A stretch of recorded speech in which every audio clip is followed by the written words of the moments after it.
मैं क्या बोल रहा हूँ कि बैक टू बैक दोनों देखना पड़ेगा कि आप जिस तरह से वो आप अंडरस्टैंडेबिलिटी आज हम डिस्कस कर रहे हैं फिर अगेन अंडरस्टैंडेबिलिटी को। अब अंडरस्टैंडेबिलिटी का मतलब है कि आप जो लिख रहे हैं उसको जैसे आप समझाना चाहते हैं और पढ़ने वाले को भी उसी तरह से समझ में आए, then it is called understandability. Okay,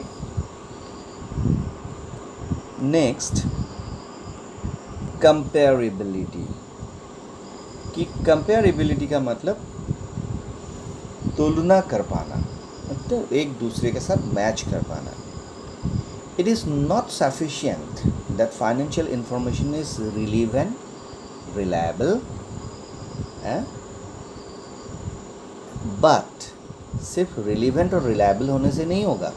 but लिखा है ना, but it is equally important that the general purpose of financial reports are able to compare various aspects different time and period। मतलब जैसे लास्ट ईयर आपने accounts बनाया और इस साल भी अकाउंट्स बनाया, तो दोनों का बीच में अगर कंपैरिजन कर पाना, तब आपको पता चलेगा कि आपका बिजनेस सही चल रहा है कि लास्ट ईयर से अच्छा चल रहा है कि लास्ट ईयर से ख़राब चल रहा है। अंडरस्टैंड? तो कंपैरिजन कर पाना चाहिए। ठीक है, सेम होगा, बनाने का जो तरीका है वो सेम टू सेम होगा, मेथड सेम टू सेम होगा, तो वो कंपेयर कर पाएंगे। ठीक है, अगर अलग अलग तरीके से बनाएंगे, अलग अलग सिस्टम से बनाएंगे तो होगा ही नहीं। ठीक है,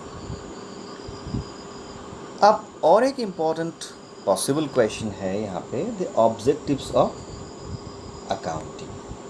कि हम क्यों बनाते हैं अकाउंटिंग, क्यों करते हैं, वाई। इसका ऑब्जेक्टिव्स का मतलब है WHY, हम क्यों अकाउंटेंसी करते हैं। सबसे पहला है, कैसे अभी अभी बताया, maintain of record of the business transaction. इससे क्या होता है, हमारा काम है, अकाउंटेंसी का काम है कि बिज़नेस का जो ट्रांजैक्शंस है वो हम अच्छी तरह से लिख के रखें। यहाँ पे अलग अलग तरीका बताया गया है कि कैसे कैसे लिखें, लेकिन लिखना क्यों है कि आप भूल जाओगे या किसी को बताना है तो दिखाना पड़ेगा, दैट इज़ वाई आप उसको लिख के रखो।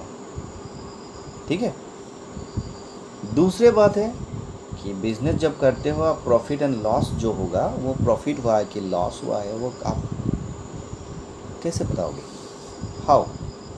अगर अकाउंट्स नहीं करोगे तो मुँह आपका सब भूल जाओगे आप, तो कैसे कैलकुलेशन करोगे, प्लस माइनस करके प्रॉफिट कैसे निकालोगे। सो प्रॉफिट निकालने के लिए या लॉस निकालने के लिए भी आपको पता होना चाहिए, इसीलिए आप उसको मेंटेन करेंगे। ठीक है, तीसरा है depict financial position. Financial position the business concerns the form of it assets and liability. Financial position मतलब प्रॉफिट एंड लॉस नहीं है, हाँ बच्चा।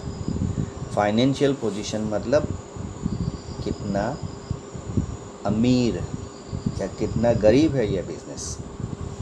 एक बिजनेस कितना अमीर है, जिसका एसेट ज़्यादा होगा।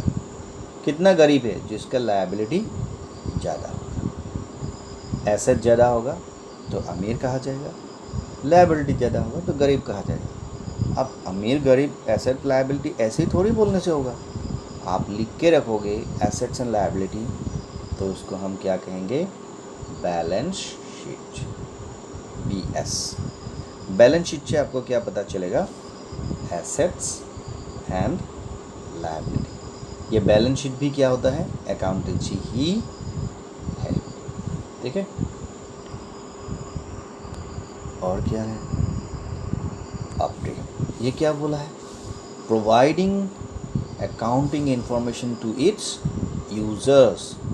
ओ माय गॉड, कौन है ये यूजर्स, किसको अकाउंटिंग इंफॉर्मेशन का ज़रूरत है, हमें तो नहीं ज़रूरत है। ये यूजर्स इंटरनल यूजर्स, ये users external users. Internal users होता है जैसे मैनेजमेंट हो, एक्सटर्नल यूजर्स है जो बैंक हो, इन्वेस्टर्स हो, यूनियंस हो, लैंडर्स हो, सप्लायर्स हो, ये सब का अकाउंटिंग इंफॉर्मेशन का ज़रूरत है। अपना अपना लेवल पे पूरा का पूरा अकाउंटिंग सबको सब ज़रूरत नहीं, जिसको जो ज़रूरत है वो उतना हिसाब से अकाउंट्स को देख के समझ लेगा। ठीक है। और एंड में क्या बोला है, हाँ हो गया हमारा। अभी इसमें बोला है कि अकाउंटेंसी का रोल के बाद और क्या जाता है आगे देखते हैं। इसमें तो बॉक्स के अंदर बहुत सारे लिखा है। हाँ, बेसिक टर्म्स ऑफ अकाउंटिंग। ये क्या है भाई, बेसिक टर्म्स ऑफ अकाउंटिंग। पहला ऑल एंटिटी माने जो बिजनेस ऑर्गेनाइजेशन है, जिसके बारे में हम डिस्कशन में लाएंगे। कोई भी बिजनेस ऑर्गेनाइजेशन, चाहे वो कंपनी हो, कोई बैंक हो, कोई ज्वेलरी शॉप हो, जो भी है, कोई इंसान हो, जिसके बारे में जिसका जिक्र किया जाएगा, the subject of the discussion is called the entity. दूसरी बात है ट्रांजैक्शन मतलब ये जो सेल, एक्सचेंज, लेन देन कुछ भी है, बेचना, खरीदना, पैसा मांगना, लेना, सैलरी देना, वह सब को क्या बोलते हैं, एक घटना या ट्रांजैक्शन। तीसरा क्या है, एसेट तो आप जानते हैं, संपत्ति, जैसे लैंड, बिल्डिंग, पैसा, जो भी है, इसको सबको क्या बोलते हैं आपको, संपत्ति। ओके, इसको एसेट्स बोलते हैं। इन एसेट्स का क्या होता है, एक रूप होता है क्या, फिक्स एसेट्स। क्या एसेट, फिक्स एसेट्स। कभी कभी सवाल आते हैं, हाँ, फिक्स एसेट्स जैसे लैंड, बिल्डिंग, मशीन, जो आपको देखने से ही पता चलेगा बड़ा बड़ा परमानेंट, इसको क्या बोलते हैं आप, फिक्स एसेट्स। फिर करंट एसेट्स मतलब ये छोटा छोटा चीज़ें, जैसे कि स्टॉक, जमा जो रॉ मटेरियल वगैरह होता है, बिल रिसीवेबल बाद में समझाऊंगा, मार्केटेबल सिक्योरिटी का भी समझा दूंगा, कैश आपको समझ में आता है, रुपया, बैंक बैलेंस, ये सबको करंट बोलता है। अब पूछेंगे कि करंट क्यों है, क्योंकि देखो फिक्स क्या होता है, जो एकदम ज़मीन से चिपका होता है, परमानेंट। लेकिन कैश कहाँ, कैश कोई ज़मीन पे गाड़ के थोड़ी रखते हैं हम लोग। ठीक है, ये घूमता फिरता रहता है, इसका कहानी कभी अलग अलग से समझ लेंगे एक दिन। ठीक है। अब ये होता है क्या है, ये लायबिलिटी मतलब आप किसी को कुछ देना बाकी रह गया, ठीक है, किसी दूसरे को कुछ देना बाकी रह गया, तो डैट इज़ कॉल्ड लायबिलिटी। कुछ लायबिलिटी लॉन्ग टर्म लायबिलिटी, जिसको चुकाने का समय थोड़ा बाद में आएगा। किसी को कुछ उधार चुकाना है बट थोड़ा समय के बाद, 1 साल से ज़्यादा। और किसी को बोलते हैं short term security, short term liability, that means उसको भी चुकाना पड़ेगा लेकिन 1 साल तक नहीं। जैसे अभी तुरंत आप समोसा एक ठो खाया, बोला कि ओ भाई साहब एक्सचेंज नहीं है, हम कल दे देंगे, ठीक है कल दे देंगे बोलेंगे। लेकिन अगर बोलेंगे कि भैया चाय का पैसा अभी थोड़ा छुट्टा नहीं है, हम नेक्स्ट साल दे देंगे, it is not like that ना। हाँ ऐसे ही है, फन टाइप का है बट लेकिन सच ही है ना। देन कैपिटल मतलब वो स्टार्टिंग मनी जिससे आप बिजनेस शुरू करेंगे। ठीक है। दूसरे है सेल्स, मतलब आप कितना बेचा, इसमें आप दोनों ही पकड़ के रखें। अभी बेचने के बाद कितना, जिसको पैसा मिला अभी फ़िलहाल, जिसको हम बोलते हैं कैश सेल, या जो अभी फ़िलहाल तो बेच दिया उधार में, उसको भी पकड़ना है। All together is called sale. Cash sale plus credit sale मिला के क्या बोलेगा, सेल। रेवेन्यू मतलब आपका कमाई। ठीक है, आप कमाया कितना है, कमीशन से कमाया, इंटरेस्ट से कमाया, डिविडेंड से कमाया, रॉयल्टी से, रेंट से, मतलब कोई भी स्रोत से हो, आपके पास पैसा आया कितना और कैसे। एक्सपेंसेस मतलब cost incurred in the business in the process of earning revenue is called expenses. Expenditure, spending money or incurring a liability for some benefit, services or property received is called expenditure. Payment of rent, salary, purchase of goods, purchase of machinery, purchase of furniture are expenditure. Okay अब दोनों में क्या अंतर है भाई? मेरे को तो कुछ समझ में आ रहा है, आपको आ रहा है? अच्छा, नहीं आ रहा है, वेरी गुड. एक्सपेंसेस, कॉस्ट, खर्चा incurred by a business in the process of earning revenue.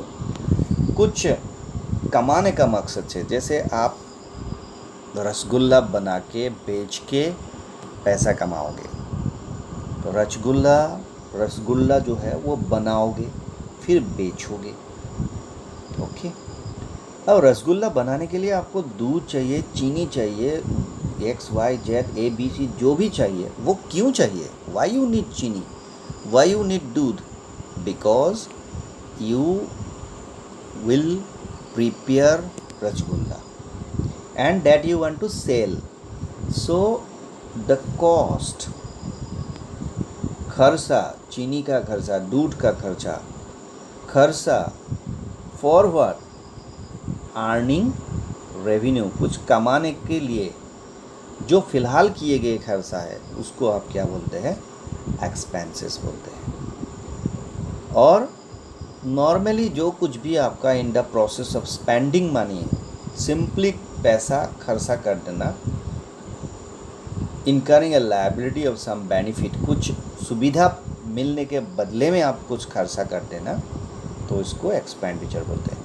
हालांकि बात को क्या है, वेरी इजी है, लेकिन 2-3 बार आप अगर रगड़ के पढ़ेंगे तो ये आपको समझ में बिल्कुल आ जाएगा. ठीक है, अब ये प्रॉफिट को तो समझ ही गया है कि आपका नेट कमाई जो हो रहा है बिजनेस से, गेन. ठीक है, a profit that arise from the event of which are incidental to the business such as sale of fixed assets. मतलब ये आपका नॉर्मल कोर्स से मिलने वाला प्रॉफिट नहीं है, ये अनएक्सपेक्टेड सडन कोर्सेज से मिलने वाला प्रॉफिट है, that is gain.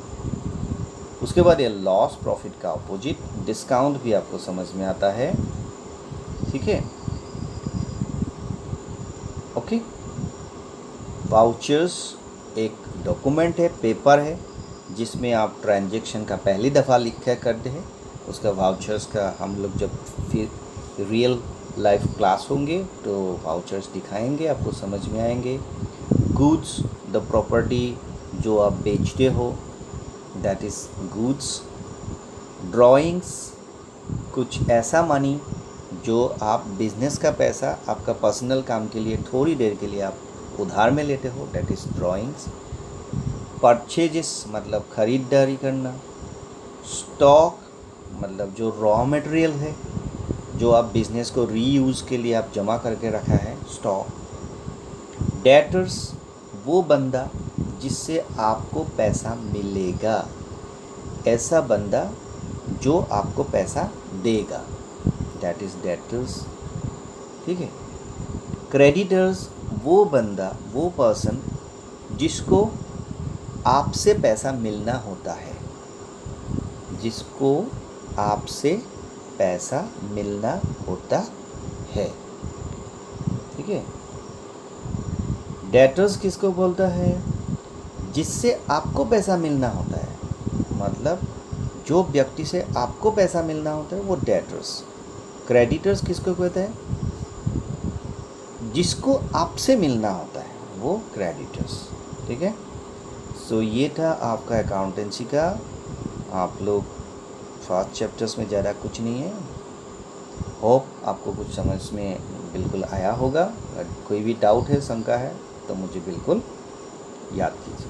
Okay, thank you very much.